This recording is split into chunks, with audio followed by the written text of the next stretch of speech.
turabasuje mwese mukomeje gukurikira Good Rich TV n'umwanya makuru mugiye kugezwaho nanjye na Dejuase ku buhanga bw'ibyuma turi kumwe na Jean Bigirimana y'amakuru akabayobowe na Leonce Tuyizere.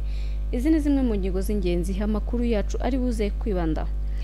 Minisitiri w'Ububanyi n'Amahanga n'Ubutwererane Ambasaderi Olivier Nduhungirehe yatangaje ko amasezerano yasinye i Washington DC ashobora kwinjiza u Rwanda mu mushinga w'umuhanda wa gari ya moshi uzava ku cyambu cya Lubito muri Angola.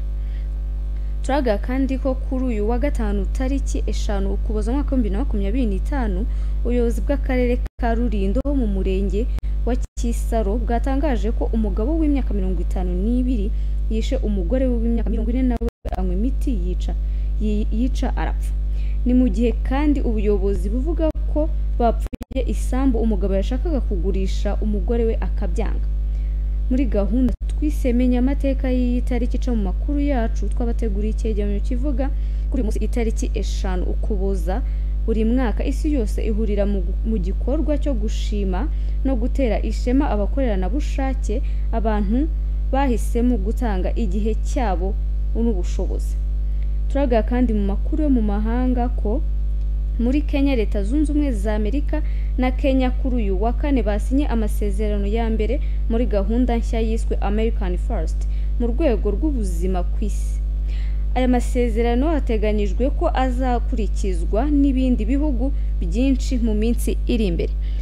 Aya makuru nandi twabateguriye ni mu kanya gato ntimujye kure.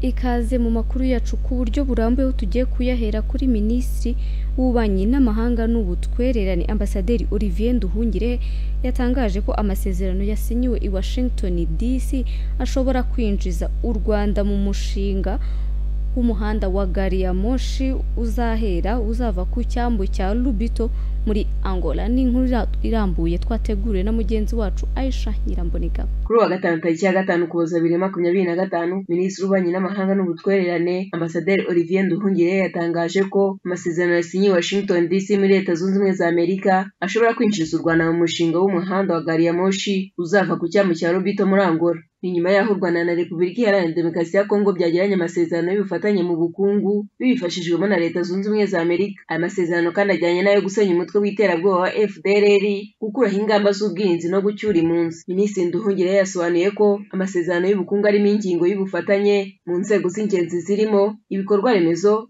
ingufu, ubucuruzi bw'amabuye y'agaciro no kuyatunganya, ubuzima, kubungabunga pariki z'ibirunga n'urwego rw'ubukerarugendo. Mu bikorwa remezo byitezwe ko u Rwanda na Repubulika Iharanira Demokarasi ya Kongo bizongera imbaraga mu bufatanye mu kubaka urugomero rwa Rusizi ya 3 rutanga megawati 206 z'amashanyarazi rugacanira abaturage barenga 300,000. Biteganyijwe ko kandi ruzuzura mu 2030 rutwaye miliyoni 800 z'amadolari. Mu bijyanye n'amabuye y'agaciro kandi Minisitiri Nduhungirehe yasobanuye ko u Rwanda na Repubulika Iharanira Demokarasi ya Kongo bizajya mu giciro kirenze kuyacukura biyatunganye kuko aribwo yagiriye inyungu abaturage bo mu karere kandi ko hazajyaho amategeko ahuriweho ajyanye n'umutekano mu bucukuzi bwayo. Aha yavuze ko bafite amabuye menshi mu karere ariko akwiye gutera indi ntambwe yo kubishyira mu rwego rw'inganda bikazazanira abaturage bo mu karere inyungu irenze. Ari nako kandi ikiyaga cya Kivu ibihugu byombi bigabanya ari umutungo ukomeye bihuriyeho. Amasezerano ya Washington kandi ateganya ko bizafatanya gukura gazi metani muri iki kiyaga biyitunganyemo ingufu z'amashanyarazi. Minisitiri Nduhungirehe yatangaje ko hari imihanda izubakwa, hubakwa ibindi bikorwa remezo by'ubwikorezi kandi ko umuhanda wa gari ya moshi uzava Lubito ushobora kugera mu Rwanda hashingiye kuri aya masezerano. Mu gihe kandi Amerika ariyo muterankunga mukuru w'umushinga wo kubaka umuhanda wa gari ya moshi uzava Angola, Repubulika Iharanira Demokarasi ya Kongo, Zambia na Tanzania. Byitezwe ko kandi numara kuzura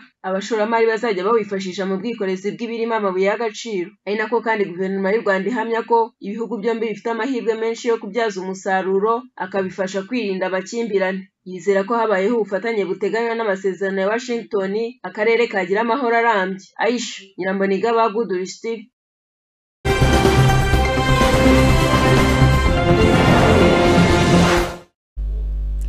Arakoze cyane mugenzi wacu Aisha Nyiramboniga. Ni mu gihe itsinda ry'abofisiye 145 bari gusoza amasomo yabo mu ishuri ry'amahugurwa rya polisi y'u Rwanda Igishari basabwe gukomeza gusigasira indangagaciro y'ubumwe kuko ari umurage w'abasokuruza kandi ko igihe cyose abanyarwanda bashyize hamwe nta cyabanyeganyeza. Ni inkuru twateguriwe na mugenzi wacu Tuyishimire Patrick.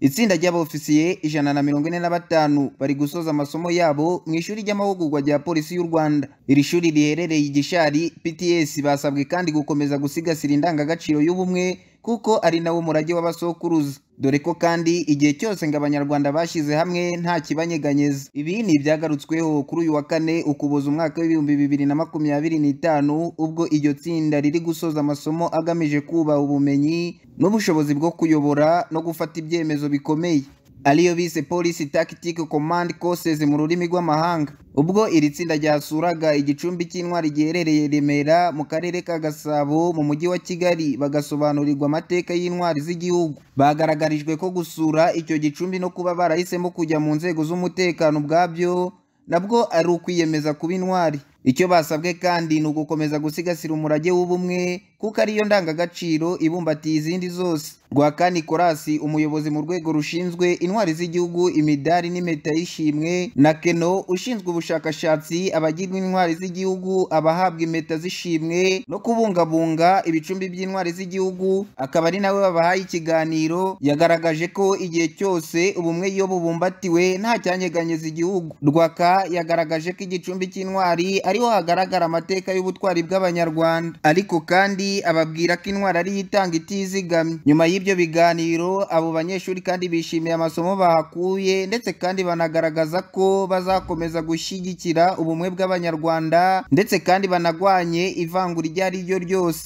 Biyemeje gukomeza ubufatanye mu guteza imbere igihugu no kugisha inama aho bibaye ngombwa. Nkusi Deo yashimiye ukwiyemeza kw'abo bapolisi kandi avuga ko gusura igicumbi cy'intwari bibafasha kwiyibutsa inshingano bafite. Yagaragaje ko kandi bafite inshingano zikomeye zirimo gusigasira no gushyigikira ibyagezweho, ariyo mpamvu baba bakeneye no gusura kugira ngo bafate amasomo no kunoza imirimo bashinzwe. Gusa yanababwiye ko intwari irangwa no kugira umutima ukomeye kandi ukeye, gukunda igihugu, kwitanga, kugira ubushishozi, kugira ubwamamare mu butwari, kuba intangarugero no kuba umunyakuri, ubupfura n'ubumuntu. Ubu ibyiciro by'intwari u Rwanda ruzirikana harimo Imanzi, akaba ari intwari y'ikirenga yagaragaje ibikorwa by'akataraboneka birangwamo n'ubwitange, akamaro n'urugero bihebuje. Hari n'icyiciro cy'Imena, akaba ari intwari y'inkwakuzi mu kugaragaza ibikorwa byiza bidasanzwe mu gihugu birangwa n'ubwitange buhebuje, akamaro n'urugero bihanitse. Hakaza n'intwari y'ingenzi, iyi ni Imena, akaba ari inkwakuzi mu kugaragaza ibitekerezo cyangwa ibikorwa by'ingirakamaro birangwa n'ubwitange buhebuje, akamaro gakomeye n'urugero ruhanitse.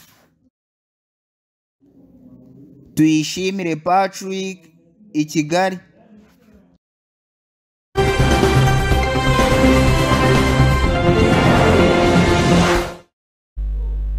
Ni mu gihe abakozi bakora ubucukuzi bw'amabuye y'agaciro bigira ku murimo, bavuze ko kwigira ku murimo bizabafasha kuba babona akazi mu bindi birombe bitandukanye na mbere, aho nta cyemezaga ko bazi gukora uyu mwuga cyangwa se uyu murimo. Ibi babitangaje ku wa kane ubwo bahabwaga impamyabumenyi n'umuyobozi w'ikigo cy'igihugu gishinzwe tekinike, imyuga n'ubumenyingiro. Ni inkuru twateguriwe na mugenzi wacu Nkundiye Eric Berita. Abakozi bakora ubucukuzi bw'amabuye y'agaciro bigiye ku murimo mu gihe cy'imyaka 2 bavuga ko kuba bahawe impamyabumenyi bizabongerera agaciro bitandukanye na mbere, ko ngo iyo bavaga aho bakorera bajya gushaka akazi ahandi nta cyemezaga ko bazi umwuga w'ubucukuzi bw'amabuye y'agaciro. Amazina yanjye nitwa Nsabimana Emmanuel, abankorera muri company Saint Simeon Meto. Twishimiye iki gikorwa kuko kiduhaye agaciro abacukuzi, kuko abacukuzi ubundi nta gaciro twahabwaga, ariko kugeza iyi saha abacukuzi ubu turimo turimizwe dufite agaciro kuko turi guhabwa amateresifika ku buryo dushobora kuyagezaho dusaba kandi kazi bijyanye n'ubucukuzi tugahabwa akazi. Nitwa Tumukunda Line, abankorera muri company Saint Simeon Meto. Njyewe byangiriye akamaro kanini kuko niba nari umucukuzi ntacyahamyaga ko ndi umucukuzi, ntabwo nabaga ahantu wenda bampa akazi k'ibyo nakoraga, ariko ubu nemerewe kuba nagenda nkerekana seritifika yanjye bakampa akazi bihwanye n'ibyo nshoboye gukora. Bigiye kunyongerera amahirwe cyane kuko ngiye gukora ndi proud y'akazi kanjye, nkakore neza nkazi, apana bya bintu nanjye ngakora bimwe bakanjyana mu bindi nazi ntashoboye. Ubu nongeye gukora ibintu nzi neza. Mazina yanjye banyita Bizimana, uzwi ku izina rya Biden, nkorera company Saint Simon Metals Company Limited, korera ubucukuzi bw'amabuye y'agaciro mu karere ka Rwamagana, murenge wa Kigabiro, akagari ka Bwiza. Kwigira ku murimo bisobanuye ko ubumenyi twari dufite bwari ubumenyi ubwacu twize dukora, ariko kuko hari ibyo noneho batwigishije byisumbuyeho bijyanye no kuba twahagararira indani tukamanza tukagenzura ese koko indani ifite safety and security, kuko umuturage ku isonga nicyo tuheraho cyambere tureba ni safety and security. Tukaba twarahuguriwe ibintu bijyanye na safety, ndetse twarahuguriwe n'uburyo ki dukeneye gukora mine zigezweho zitandukanye nizo twari turimo muri analogue. Amazina yanjye ni Kosengimana Tarisisi, nkaba ndi umucukuzi ukora muri company ya Big Mining ikora ubucukuzi bw'amabuye y'agaciro mu karere ka Ruhango. Ni byiza kuba mpawe certificate, n'ubundi ni umurimo nari nsanzwe nzi, ariko noneho utamenyekanaga. Ubu noneho ni umurimo ngiye gukora mfite impamyabushobozi yawo, bimbereye byiza rero, kandi uyu murimo ngiye kuwukora noneho neza, nongere umusaruro, kandi bizamfasha no kumenyekanisha n'abandi kugira ngo nabawukunde. Amazina ni Uwizeyimana Devota, nkaba nturuka mu karere ka Ruhango, intara y'Amajyepfo, akagari ka Mpanda, murenge wa Byimana. Kwakira ino certificate ngewe biranyubatse, bimpaye agaciro. Ubwo najyaga mbikora numva ko ari ibintu bisanzwe, ariko kwigira ku murimo biduteje intambwe, dufashe certificate. Ubu tugiye gushyira mu bikorwa ibyo dukora, tubyamamaze kuko tubifite impamyabumenyi. Abayobozi b'ibigo bikora ubucukuzi bw'amabuye y'agaciro bavuga ko kuba abakozi bahawe impamyabushobozi bizabongerera umusaruro biturutse ku kubyaza umusaruro ubumenyi aba bakozi bahawe. Nitwa Bubakimana Thomas, umuyobozi mukuru wa company ya Big Mining Company ikorera mu karere ka Ruhango. Ni igitekerezo cyiza leta yagize, birongerera ubushobozi n'ubumenyi bari bafite, kuko bigiye ku murimo bizabongerera agaciro, naho bajya hose babona akazi. Iki gikorwa giheruka nyuma y'imyaka 2 itambutse 2023. Hanyuma nyuma yaho rero niho habayeho gutanga amahugurwa no gutereninga abakozi bigira ku murimo aho bakorera, bakaza bagatanga ibizamini nyuma yo kuba barabahaye training. Umuntu rero akabazwa ibibazo bijyanye n'ibyo yigishijwe cyangwa n'ibyo akora. Babona bisubije neza bakamuha amanota bakurikije uko bamwigishije n'ibyo ari gukorera ku murimo. Nitwa Munyemana Cedric. Inyungu ya mbere kuri aba bakozi bahawe certificate muri company by'umwihariko nuko bigiye kudufasha kongera umusaruro biturutse mu bumenyi bahawe kandi bari basanzwe banafite. Ikindi nk'abakozi bizabafasha kuba yava nko muri company imwe akajya mu yindi, kuko abahawe impamyabushobozi uyu munsi baragera ku 2150. Nuko ngo rero agiye mu yindi company agomba kuba yagenda afite iyo certificate igaragaza yuko hari icyo yize kandi yaherewe impamyabushobozi, bityo bikagaragara yuko umurimo ufite ubushobozi bwako afite ikibyemeza.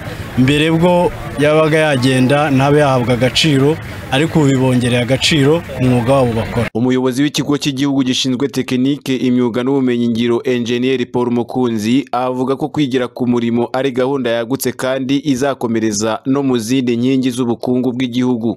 Uyu munsi twahaye impamyabushobozi abakozi bo mwuga w'ubucukuzi bw'amabuye y'agaciro bagera ku 2150. Bamaze igihe bakora aka kazi, ariko bakaba ubumenyi bwose bafite barabuboneye ku murimo, atari nko kongera mu ishuri ryari ryose kwiga uyu mwuga. Ariko muri gahunda dufite nka Rwanda TVET Board yo guha agaciro urubyiruko, abakozi b'Abanyarwanda bafite ubumenyi bufatika ariko baboneye ku murimo. Icyo dukora no kubasanga aho bari, tukareba ko tubaha ibizami bijyanye n'ibihuye n'inyigisho dufite zijyanye n'uwo mwuga, tukareba urwego bagezeho, noneho tukabaha impamyabushobozi zigaragaza bigaragaza ko hari ubumenyi bafite bujyanye n'uwo mwuga bakora. So rero ni gahunda yagutse, uyu munsi wenda twakoreye mu rwego rw'ubucukuzi bw'amabuye y'agaciro, ariko ni gahunda ikorerwa no mu zindi nkingi z'ubukungu igihugu cyacu zose. Tubikora mu mahoteli n'ubukerarugendo, tubikora mu bijyanye n'ubwubatsi, tubikora mu bijyanye na manufacturing cyangwa se inganda, imirimo ikorerwa mu nganda, kandi tuzakomeza tugere no mu nkingi zose z'ubukungu igihugu cyacu. Nkaba navuga ko kugeza uyu munsi tumaze gukorera abageze ku 52,000 kuva iyi gahunda yatangira, ariko ni gahunda izakomeza kugezaho umukozi wese uri ku murimo ufite ubumenyi amaze kubona ariko adafite impamyabushobozi yerekana ko azi gukora akazi ku buryo bukurikije indangagaciro zijyanye n'uwo murimo, araza tukamuha ibizami bijyanye n'uwo mwuga akora, amara kugaragaza ko afite ubwo bushobozi agahabwa impamyabushobozi yamufasha mu buzima busanzwe bwa buri munsi. Ikigo cy'igihugu gishinzwe tekinike, imyuga n'ubumenyingiro Rwanda TVET Board kimaze gutanga impamyabumenyi ku bakozi bagera ku 52,000 bigiye ku murimo. Nkundiye Eric Bertrand, Goodrich TV i Kigali.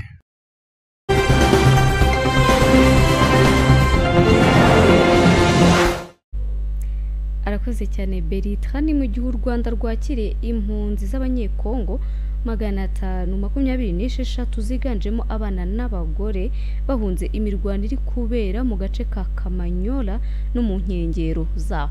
Ni inkuru twateguye na mugenzi wacu Irakoze Mike. Rwanda rwakira impunzi z'abanyekongo 526 ziganjemo abana n'abagore bahunze imirwano irimo kubera mu bice bya Kamanyola no mu nkengero zaho. Mu gitondo cyo kuri wa gatanu tariki ya 5 Ukuboza 2025 hagati ya saa 2 na saa 3 nibwo ku mupaka wa Kamanyola hambukiye impunzi z'abanyekongo zahunze imirwano iri kubera muri Kivu y'Amajyepfo hafi y'uyu mupaka. Ibibaye nyuma y'uko ku munsi wa gatatu tariki ya 3 Ukuboza 2025 hagati ya saa 11 na saa 12 nibwo ku mupaka wa Kamanyola hambukiye impunzi z'abanyekongo zahunze imirwano iri kubera muri Kivu y'Amajyepfo hafi y'uyu mupaka hari kumvikana urusaku rw'amasaso n'imbunda ziremerera rwumvikaniraga hakurya muri Repubulika ya Demokarasi ya Kongo. Uru rusaku rwakomeje no ku itariki ya 3 Ukuboza kuva mu gitondo kugera saa 10 z'umugoroba. Umuyobozi w'akarere ka Rusizi Sindayiheba Fanuel yabwiye itangazamakuru ko hari abanyekongo bahungiye mu Rwanda kubera iyo mirwano. Avuga ko bakiri impunzi z'abanyekongo bagera ku 199 biganjemo abana n'abagore nk'ibisanzwe babaye babacumbikiye mu nkambi y'agateganyo ya Nyarushishi, babaha ibikoresho by'ibanze naho baraba bari mu gihe bategereje ko iwabo hatekana bagasubirayo. Kuva ku mugoroba ku itariki ya 3 Ukuboza 2025 urusaku rw'amasasu rwumvikanaga muri Kivu y'Amajyepfo rwaracecetse. Abanyarwanda bakorera muri Repubulika ya Demokarasi ya Kongo bavuga ko nubwo nta muntu babonye uwo munsi wahitanywe n'amasasu, akazi kari kabajyanye batagakoze neza kubera umwuka w'ubwoba. Bakigera mu Rwanda babanje gufatwa imyirondoro mu gihe hategereje umwanzuro w'ibiza gukurikiraho ku bufatanye bw'inzego zitandukanye. Izi mpunzi ziyongereye ku zindi 190 zageze ku wa 4 tariki ya 5 Ukuboza 2025 nazo zari zihunze imirwano yibasiye ibice bitandukanye mu ntara ya Kivu y'Amajyepfo. Ibi bibaye nyuma y'aho imirwano yongeye gukomeza mu rukerero rwo kuri Kivu uyu wa gatanu, aho ihuriro ry'ingabo za Repubulika ya Demokarasi ya Kongo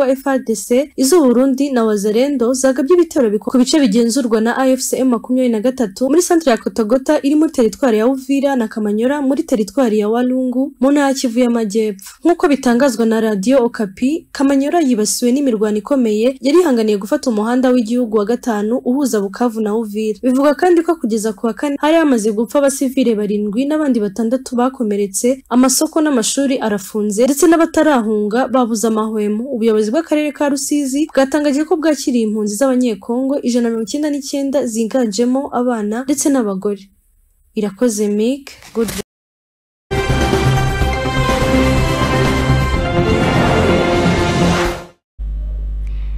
Ni mu gihe kuri uyu wa gatanu itariki 5 Ukuboza 2025 ubuyobozi bw'akarere ka Rulindo ho mu murenge wa Kisaro bwatangaje ko umugabo w'imyaka 52 yishe umugore we w'imyaka 40 nawe agahita anywa imiti yica agapfa. Ni mu gihe ubuyobozi buvuga ko kandi bapfaga isambu mu gihe umugabo yashakaga kwigurisha umugore we atabishaka kabyanga. Ni inkuru twateguriwe na mugenzi wacu Tuyishimire Patrick. Mu rukerera rwo kuri uyu wa gatanu nibwo hamenyekanye amakuru y'umugabo w'imyaka 52 wo mu karere ka Rulindo yishe umugore we w'imyaka 40 akimara kumwica nawe yanyweye imiti yo kwiyahura nawe ahita asiga ubuzima. Bamwe mu baturage bari baturanye n'aba banyakwigendera bavuga kuko bari babanye byari bateye impungenge, ariko kandi ngaya makimbirane bari bayamaranye igihe kirekire amaze igihe.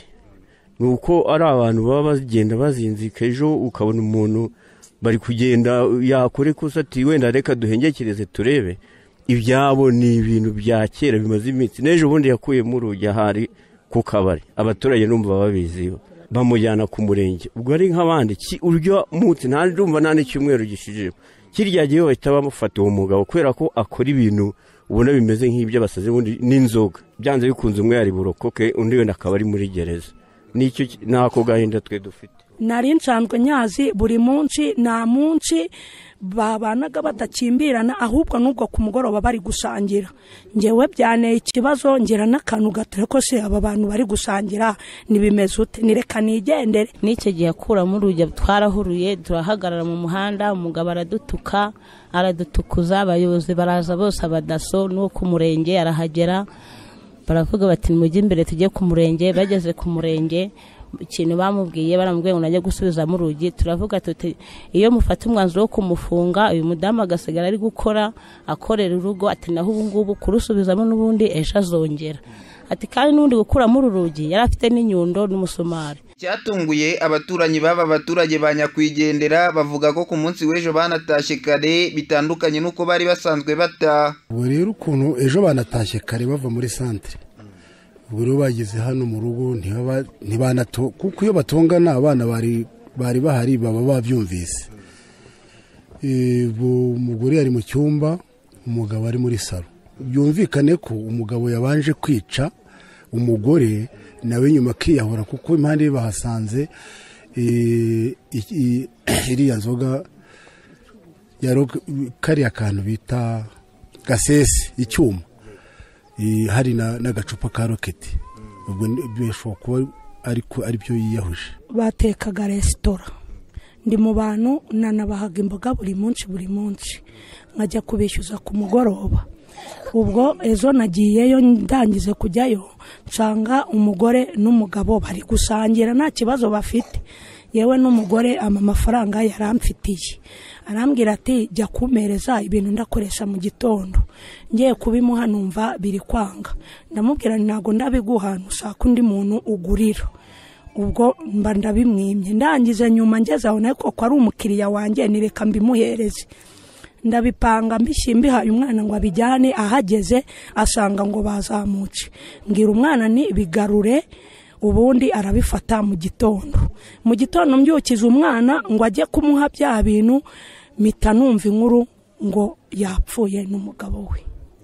Tuzinje hano nsanga abantu benshi baruzuye. Bamwe mu baje gutabara bahageze kare bavuga ko bahageze bagasanga bose byarangiye, ariko banasobanura uko basanze byifashe. Rero nageze inama kisaro saa 12:27 mpura n'umuntu arambwira ati ba bantu batekaga resitora ngo umugabo ashaka kuba yishe umugore. Umugabo yitwa Hategekimana Jean Baptiste, umugore yitwa Mukamurenzi Clementine. Cyukuri ubwo ntago nahise mfungura akazi narindimo kuko ubusha nahise manuka, ndaza ninjirana n'abandi mu nzu, ngeraho umugabo aryamye kuko nsanga umugabo yapfuye, ariko hasi hari ikintu kimeze nk'icupa, ntago narebye ikirimo. Ubwo mbaza umuhungu wa Hategekana, ise umudamu wari he? Tugenda urebe, nk'umuntu wisanga nyine muri urwo rugo. Ndagenda mageze nsanga umugore aryamye gutya areba hejuru, ariko umutwe nyine utawubona, wagira ngo sinzi ibintu yamuteye.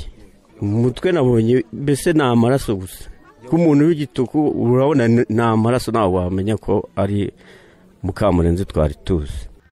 Ku nzego z'ubuyobozi bw'ibanze buvuga ko aba baturage bapfuye isambu kubera ko umugabo yashakaga kugurisha umugore we akabyanga. Umunyamabanga nshingwabikorwa w'umurenge wa Kisaro Uwamahoro Teresifora avuga ko amakuru y'uru rupfu rw'abariya baturage rwamenyekanye mu gitondo ahagana ku isaha ya saa 10:50 za mu gitondo, nyuma y'uko umukozi wakoranaga nabo ariko ataha agombaga kujyana mu kazi, yahagera akabura umugore maze akaza kujya mu rugo rwabo akomangira abana barara mu nzu zo hanze, bakinguye basanga bapfuye. nawe hafi yari agacupa gasa nkaho yazanyemo imiti yo kunywa ari nayo ishobora kuba yamuhitanye. Gitifu w'uyu murenge wa Kisaro yaboneyeho gusaba abaturage kwirinda amakimbirane yo mu miryango ndetse anabibutsa ko bakwiriye kumenya ko bose banganya uburenganzira ku mitungo. Imirambo y'aba bombi yahise ijyanwa mu bitaro bya Byumba gukorerwa isuzumwa mbere y'uko ishingurwa. Aba babyeyi kandi banyakwigendera basize abana 6 aho muto muri bo afite imyaka 18.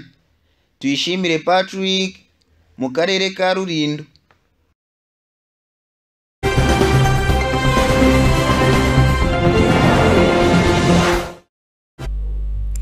Arakoze cyane mugenzi wacu Tuyishimire Patrick. Reka dukomereze muri gahunda twisemenya amateka y'itariki ica mu makuru yacu ya buri munsi.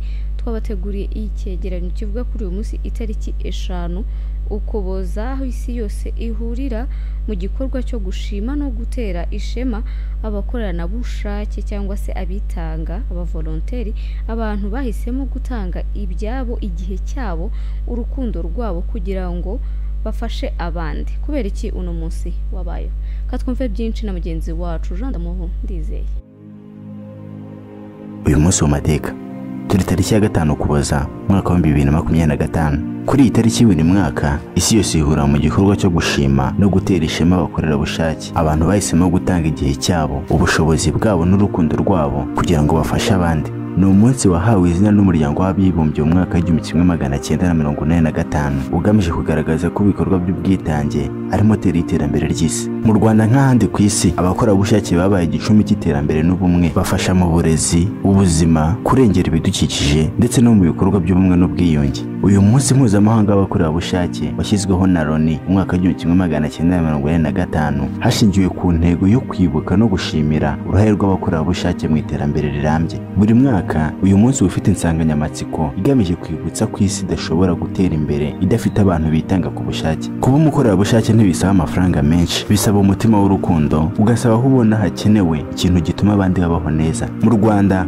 ubwitange bw'abaturage bugaragara muri byinshi, kuva mu gihe cy'umuganda, mu bikorwa by'urukundo, kugeza no mu bikorwa by'abakorerabushake b'akarere n'ibigo bya leta. Abakorerabushake b'u Rwanda barenga 400 bamaze kwinjira mu bikorwa by'igihugu, bafasha mu guhuza abaturage n'inzego z'ibanze, kurwanya ubukene no kubaka ubumwe. Umwe mu bakorerabushake yaravuze ati, ntaje dupfa kuba tudafite amafaranga, kuba dutanga umutima wacu nibyo byubaka igihugu. Abakorerabushake ni inkingi y'iterambere rirambye, umurimo wabo niwo wubaka igihugu gikomeye. Kuri uyu munsi ibihugu bitandukanye birizihiza ibikorwa by'ubwitange mu buryo butandukanye. Muri Kenya abakorerabushake bafasha mu gutanga uburezi mu byaro, muri Philippines bafasha abahuye n'ibiza, muri Canada bakora ibikorwa byo kurengera ibidukikije. Ibi byose bigaragaza ko ubwitange butagira imipaka, buri wese ashobora kugira icyo akora gifitiye akamaro isi yose. Nubwo hari byinshi byagezweho, abakorerabushake bakomeje guhura n'ibibazo, kutitabwaho bihagije, ibikoresho n'amahirwe yo gukomeza kwiga. Ariko nubwo imeze gutyo, umutima wabo ntuhungabana. Umwe yaravuze ati, iyo ubona umuntu asetse kubera wowe, uba wumva ko ubuzima bwawe bufite intego. Ubwitange n'urumuri rudacogora. Buri gihe iyo umuntu umwe yitangiye undi, isi ihinduka ahantu heza kurushaho. Uyu munsi w'abakorerabushake, reka twibuke ko buri wese ashobora kuba igisubizo. Umutima utanga n'ubwitange bwacu nibyo bizubaka isi irangwa n'amahoro n'iterambere. Bimwe mu byo ugomba kumenya, isi ntabwo ihinduka kubwo bafite amafaranga menshi, ahubwo ihindurwa n'abafite umutima w'ubwitange. Kandi iyo utanze igihe cyawe, uba uri guhisa igice cy'ubuzima bwawe. Ubwitange ni ururimi rusangiwe n'abantu bose, ndetse kandi bwumvwa n'ufite umutima. Buri kintu gito ukora mu rukundo kiba ari intangiriro y'impinduka nini ku bandi. Ntuzategereze ko ubanza kugira byinshi kugira ngo ugire ibyo utanga. Tangirira aho uri, uko uri, ufite umutima w'urukundo. Ubwitange si igikorwa, ni uburyo bwo kubaho. Iyo witanze, uba wubatse ejo hazaza heza kuri bose. Tuzahora twibuka ko u Rwanda n'isi yose bikeneye imitima y'abantu b'intwari, abita ku bandi, abakorerabushake. Ntukibaze icyo isi yaguhaye, ahubwo ibaze icyo wayihaye. Tangira uyu munsi ube impinduka wifuza kubona mu bandi. Uyu munsi w'amateka nanjye soreje, nikagucika amakuru ya Goodrich Television hamwe nanjye Jean Damoho Ndizeye. Mugire ibihe byiza.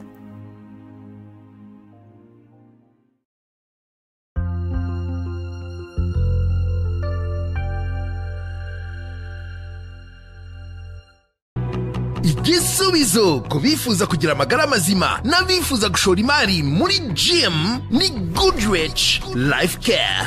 Ibazaniye fitness gym zirimo ibyuma bigezweho mu gukangura umubiri no kurinda indwara, ndetse n'uburyo bwo gutunga imashini imwe cyangwa gym yose ukishyura mu byiciro aho waba uri hose muri Afurika. Si ibyo gusa kandi kuko iri gutanga amasomo y'igihe kigufi ku bifuza kuba gym na fitness instructors ndetse na massage therapists. Dusanga i Kigali Kicukiro mu nyubako ya Dezami urenze akarere, mu majyepfo mu Ruhango muri etaje iteganye na gare, ndetse no muri Canada mu mujyi wa Toronto. Ibisobanuro mwaduhamagara kuri nimero ziri kuri ekara zanyu. Ikaze muri Goodrich Life Care, aho muri Mega Global Market twabazaniye inyunganiramirire zitandukanye zituruka mu bihugu birimo Leta Zunze Ubumwe za Amerika, Ubuhinde no mu Bushinwa. Twabazaniye X-Power Coffee ibungabunga ubuzima bwa prostate, yongera ubushake ku bagabo mu gikorwa cy'imibonano mpuzabitsina, yongerera imbaraga abagabo mu gihe bakora imibonano mpuzabitsina, yongera amasohoro ikagabanya n'ibyago byo kurwara indwara ya prostate. Best Kids Brain Gummies itanga gukura neza no kwaguka ku bwonko kw'abana, izamura ubushobozi bwo gutekereza ndetse no kurinda ubwonko bw'abana guhungabana, inubaka kandi igikuriro ndetse n'igihagararo cy'umwana. Brain Booster ifasha ubwonko ku bantu bagira ikibazo cy'umutwe udakira, ifasha kurinda kuvura umunaniro ukabije bizwi nka stress, ku bantu badasinzira neza ibafasha gusinzira, ifasha kandi abantu bagira ikibazo cyo kwibagirwa. Iyi produit yitwa Fititi. Iyi ngiyi igufasha kugabanya ibinure binyuze mu igogorwa ry'umubiri, isohora kandi imyanda mu mara, isukura ikanayungura amaraso. Iyi kandi ikura uburozi mu mubiri bizwi nka toxine. Best Red Care ifasha kuringaniza imisemburo y'abagore n'abakobwa, ndetse kandi igafasha abagore batagira ubushake bwo gukora imibonano mpuzabitsina. Ifasha kandi kongera ubwiza bw'abagore kuko irimo anti-age ituma umuntu adasaza imburagihe. Man Prime ibungabunga ubuzima bwa prostate, yongerera ubushake ku bagabo mu gikorwa cy'imibonano mpuzabitsina, yongerera imbaraga abagabo mu gihe bakora imibonano mpuzabitsina, yongerera amasohoro ikagabanya n'ibyago byo kurwara indwara ya prostate. Tubafitiye kandi Fish Oil. Iyi ngiyi igufasha kuringaniza umuvuduko w'amaraso akajya ku murongo. Ifasha ubuzima bw'umutima, amagufwa ndetse n'ubwonko. Yongera ubudahangarwa bw'umubiri. Ikindi kandi Fish Oil ifite ubushobozi bwo gutwika urugimbu rudakenewe mu maraso. Ku bindi bisobanuro mwaduhamagara kuri 0782 31 76 22 cyangwa 0782 304 Mushobora no kudusanga aho dukorera mu karere ka Kicukiro, ruguru y'aho akarere gakorera ahazwi nko ku Badezami, uzamuka ugana muri gare rusange ya Nyanza. Gahunda z'umunsi zitangiwe no gukora siporo, burya amahirwe menshi no kubuza guhirwa. Kora siporo kandi mu buryo bukonogeye. Mega Global Market urahasanga G Vibration Plate, imashini ituma ukora siporo utavuye mu rugo, ikomeza amagufa, umubiri ukaba uri fit, ituma umubiri uba utoshye, ikamura ibinure bidakenewe, igatuma amaraso atembera neza. Kora massage y'ibirenge iwawe mu rugo nta stress hakoreshejwe imashini zikoranye ubuhanga. Ibirenge biratondekara nyuma y'umunsi muremure waguteje umunaniro. G-Sport Massage irabikemura. Si ibyo gusa, G-Leg Beautician nayo n'indi mashini yihariye, kandagiramo wicaye mu ntebe wawe maze amaguru yawe ahabwe massage y'igisirimu, ifasha by'umwihariko abageze mu zabukuru. Izi mashini zose zihari ngo ubuzima bwawe bugende neza. Zibarize muri Mega Global Market mu mujyi wa Kigali. Hamagara nimero ya telefone ubona kuri ekara yawe cyangwa ubagurira kuri uru rubuga rwa internet.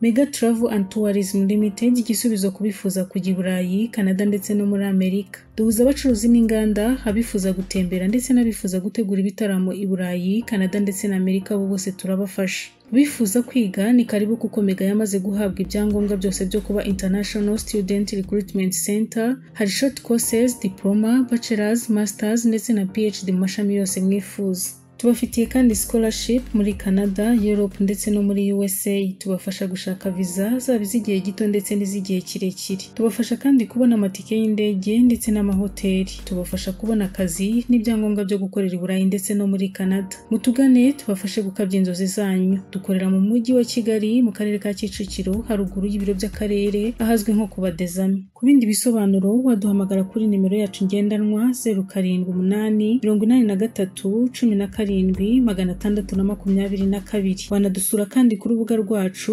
wa3.megaglobalink.com. Mutugane tubafashe gukabya inzozi zanyu.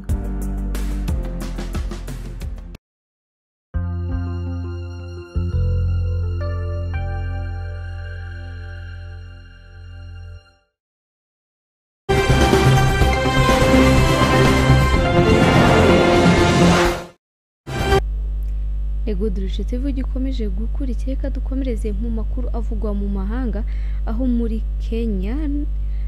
Kenya Leta Zunze Ubumwe za Amerika na Kenya kuwa kane basinye amasezerano ya mbere muri gahunda cyayiswe America First mu rwego rw'ubuzima ku isi. Aya masezerano ateganyijwe ko azakurikizwa n'ibindi bihugu byinshi mu minsi iri imbere.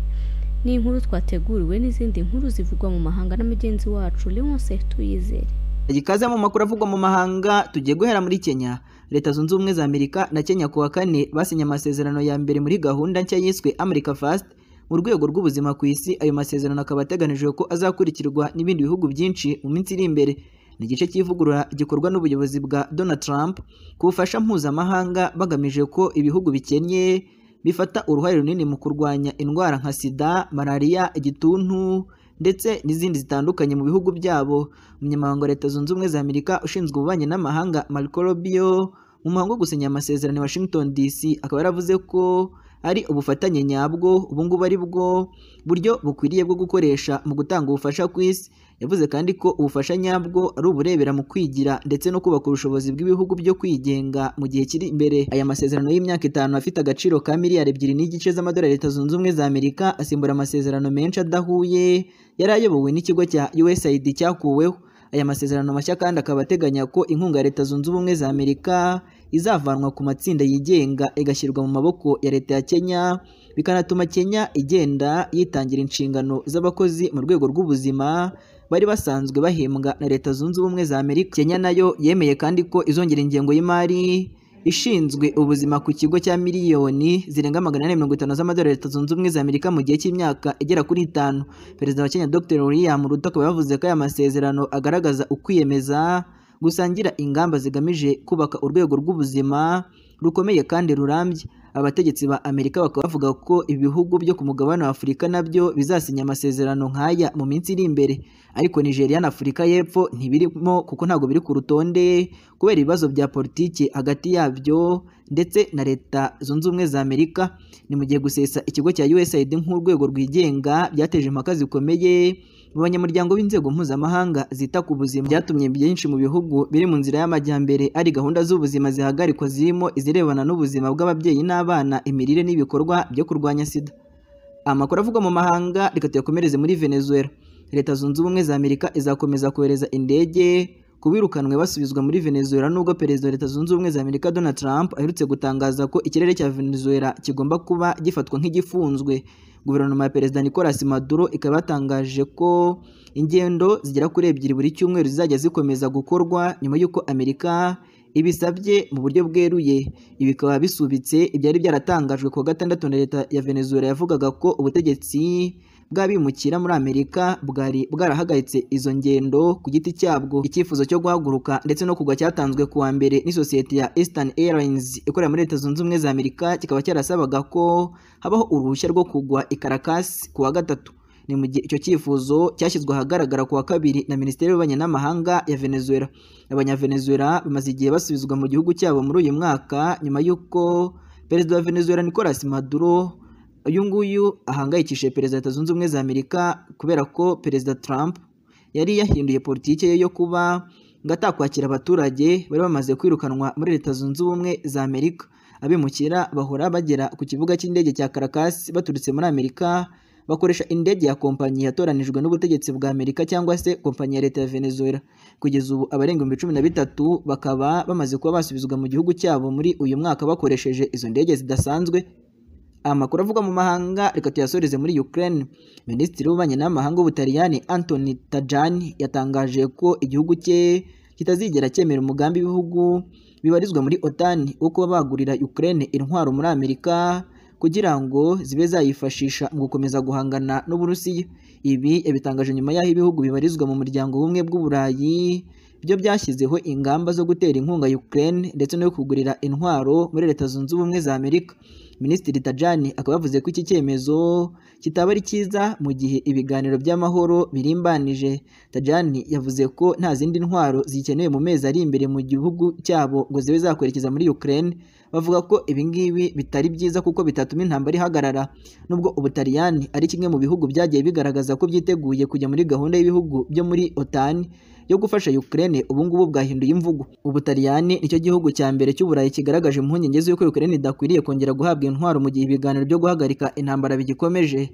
Ubutaliyani bwashyigikiye Ukraine kuva mu mwaka wa 2022, ariko mu minsi ishize habayeho kutumva ibintu kimwe muri guverinoma ya Minisitiri w'Intebe Giorgia Meloni ku bijyanye no kongera kuba bafatanya guha ubufasha Kiev. Matteo Salvini wungirije Meloni aherutse kugaragaza ko kohereza intwaro nyinshi muri Ukraine bidashobora guhagarika intambara, ahubwo ko bishobora kongera ruswa muri Ukraine, bijyanye n'ibiherutse kuba aho abayobozi bakuru bagaragaye mu buryo bwo gukoresha inkunga nabi.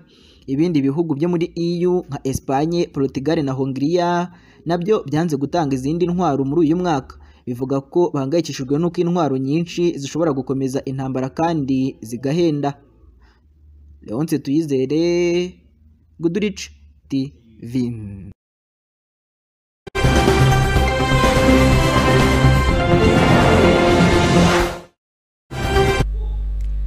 Arakoze cyane mugenzi wacu Leonce Tuyizere. Akaba nawe tugejeje ku musozo w'amakuru twe twabateguriye. N'amakuru mwagezweho nanjye na Dejuwase, kubanga kw'ibyuma turi kumwe na Jean Bigirimana. Aya makuru akaba yarayobowe na Leonce Tuyizere. Mukomeze kunogerwa na gahunda za Goodrich TV.